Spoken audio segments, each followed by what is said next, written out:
Class 7 subject science chapter 3 fibre to fabric. Dear student, last video में हम इस chapter के प्रोसेसिंग फाइबर्स इनटू वूल्स यानी बच्चों हम सीख रहे थे कि कैसे हम फाइबर से ऊल का निर्माण करते हैं। फाइबर्स यानी कि आपके हो गए रेसे, उनसे हम कैसे ऊल्स का निर्माण करते हैं यानी ऊन को ऐसे बनाते हैं। तो इसके लिए बच्चों हमने बताया था कल टोटल 6 मेथड है, 6 स्टेप है जिनसे कि हम रेसे से आपके ऊल बनाते हैं। बच्चों ये रेसा कहाँ से आता है? तो ये आपके फाइबर आते हैं, फाइबर्स आते हैं आपके सिप, गोट, कैमल, याक, लामा, इन सब एनिमल से हम क्या लेते हैं? पहले तो फाइबर लेते हैं, फाइबर्स लेते हैं, रेसे लेते हैं। अब पहला स्टेप बच्चों क्या है? फर्स्ट स्टेप में क्या करते हैं, जितने भी सिप्स होते हैं उनके हम स्किन पे जो भी हेयर्स होते हैं उनको हम काट देते हैं।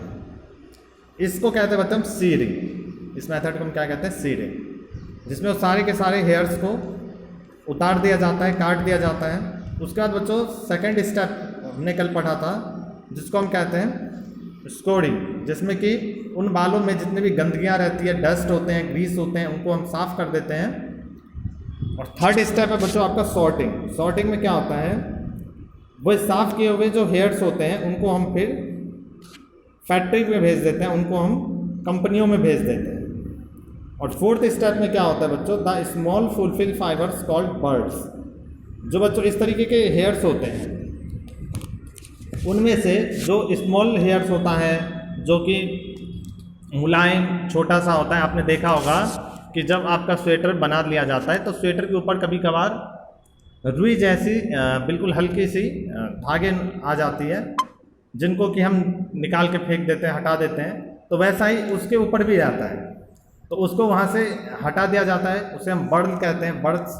तो उसको हटा दिया जाता है, उसको साफ़ कर दिया जाता है। और something appears on your sweater, वह हमें कभी कभार आपके स्वेटर पे भी दिख जाते हैं। तो फोर्थ स्टेप में उसको हम क्या कर देते हैं? वहाँ से हटा देते हैं। फिफ्थ स्टेप बच्चों क्या है? The fibres can be died in various colours. Fifth step में जो आपके पास साफ और बहुत ही चुने हुए अच्छे किस्म के जो हेयर्स बच जाते हैं उनको फिर हम डाई करते हैं, यानी उनको फिर हम रंग देते हैं। जैसे कि आप ऊल खरीदने के लिए जाते होंगे तो आपको वहाँ रेड कलर का, येलो कलर का, ब्लू कलर का, ग्रीन कलर का, अलग अलग कलर्स के आपको दिखाई देते हैं। लेकिन जो सिप होता है वे तो केवल एक या दो ही कलर के होते हैं, या तो वाइट होगा, या तो ब्लैक होगा, या तो ब्राउन होगा। मतलब उनकी कलर तो लिमिटेड है। तो हमें इतने कलर्स के, इतने अच्छे सुनहरे रंगों के कैसे ऊन दिख जाते हैं? तो उसके लिए हम फिफ्थ स्टेप में करते हैं। फिफ्थ स्टेप में उसको हम क्या करते हैं? डाई, अलग अलग कलर से उनको हम क्या कर देते हैं? रंग देते हैं, ताकि वो दिखने में बहुत ही अच्छा लगे। इसके बाद बच्चों देखिए लास्ट स्टेप है आपका sixth step. The fibres are straightened, combed and rolled into yarn, and long fibers are made into wools for sweater, and the shorter fibers are spun and woven into woolen cloth। इसके बाद बच्चों जो आपका fibre बनकर तैयार होता है लंबे बहुत ही बड़ी धागों में, उसको लपेट करके, उसको गुच्छे बना करके फिर उसको हम क्या करते हैं? वापस से दुकान में, मार्केट में उनको भेज दिया जाता है। ओके स्टूडेंट, इसके बाद बच्चों जो आपका ये ऊल इंडस्ट्री है ये बहुत ही ज़्यादा इम्पोर्टेंट है उन व्यक्तियों के लिए जो जिनका कि जीवन इन पे ही निर्वाह है, जो कि अपना जीवन में ऐसे काम ऊल के इंडस्ट्री में लगे हुए हैं, उनसे ही अपना पैसा कमाते हैं और जीवन चलाते हैं। ऐसे लोगों को बहुत ही ज़्यादा दिक्कतों, बहुत ही ज़्यादा परेशानियों का सामना करना पड़ता है। क्यों? क्योंकि for many people in our country, but shorter as job is risky। ऐसा जॉब कैसा रिस्की है? sometimes they get infected from bacterium, anthrax। तो बच्चों इनमें जो काम करने वाले मजदूर होते हैं, जो भी किसान, जो भी व्यक्ति होते हैं, वे कभी कभार इनमें बालों में पाए जाने वाले बैक्टीरिया जिसका नाम है एंथ्रैक्स, इनसे वे ग्रसित हो जाते हैं, इनसे वे बीमार पड़ जाते हैं, जिनसे कि उन्हें फैटल ब्लड डिजीज हो जाती है, और इसी को हम सॉर्टर डिजीज़ भी कहते हैं। इस तरीके से काम करना इंडस्ट्री में के लिए बहुत ही ज़्यादा नुकसानदायक है। ओके स्टूडेंट, नेक्स्ट देखिए। नेक्स्ट है बच्चों आपका silk. Silk fibre are also animals fibre, silk worms, spin and silk fibres. The rearing of silkworms for obtaining silk is called sericulture. जो बच्चों सिल्क है ये भी आपका एनिमल फाइबर है, और सिल्क देने वाले एनिमल्स को पालना, कीड़े को, छोटे छोटे कीड़ों को पालना, यह कहलाता है आपका सेरीकल्चर। ओके, सेरीकल्चर क्या होता है? जिसमें कि सिल्क का उत्पादन हो, वैसे छोटे छोटे वर्म्स, कीड़े को पालना जो कि हमें सिल्क देते हैं। नेक्स्ट देखिए बच्चों, your mother and grandmother the kinds of silk sari, they have list the kinds of silk. Before we discuss the process of obtaining silk, it is necessary to know that interesting line history of silk moth. जैसे कि बच्चों अपने घरों में silk से बने हुए बहुत सारे गारमेंट्स देखते हैं, जैसे कि आपके मम्मी, आपकी आंटी, आपकी दादी की जो साड़ियाँ होती हैं, कई सारी साड़ियाँ जो साड़ी होती है वो कैसे होती है? सिल्क की होती है। इसमें बच्चों हम कुछ इनका इतिहास देखते हैं कि सिल्क कैसे आया, इसकी खोज कैसे हुई, सिल्क का प्रोडक्शन कैसे होता है। तो जब female silk moth lays eggs from which has larva which are called caterpillars or silkworms.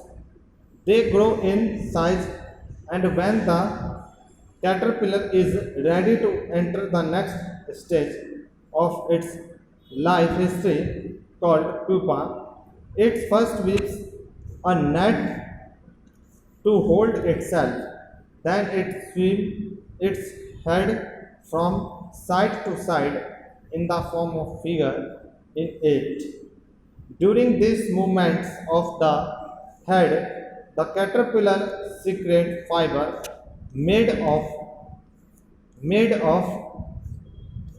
जो कि किससे बने होते हैं बच्चों? Made of proteins which harden on exposure to air and become silk fibre.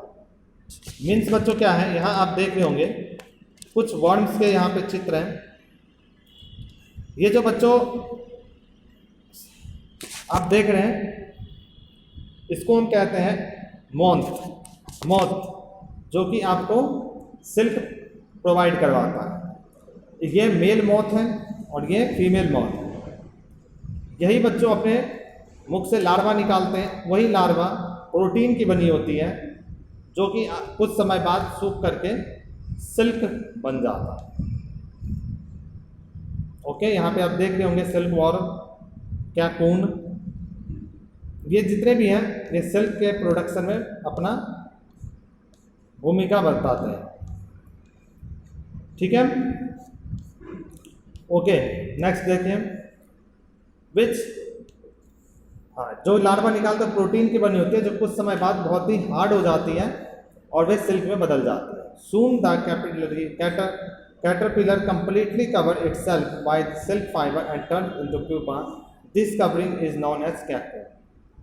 इसमें बच्चों आप देख रहे होंगे जो ये आपका वर्म है, इसके ऊपर एक कवरिंग होती है। इस कवरिंग को ही हम क्या कहते हैं? कैकून कहते हैं, जो कि उसी जो मौत होता है उस कैकून के अंदर डेवलप्ड होता है, उसी के अंदर वो पनपता है, बड़ा होता है। This covering is known as cocoon. The further development of pupa into moth continuing inside the cocoon. Silk fiber are used to weaving silk cloth. Can we imagine that the soft silk yarn is as strong as comparable thread of steel? इस तरीके से बच्चों हमें एक बहुत ही अच्छा fibre और बहुत ही मजबूत फाइबर जो कि हमारा सिल्क, उसका प्रोडक्शन हो जाता है, जो कि बहुत ही ज़्यादा स्ट्रॉन्ग है, बहुत ही ज़्यादा मजबूत होता है।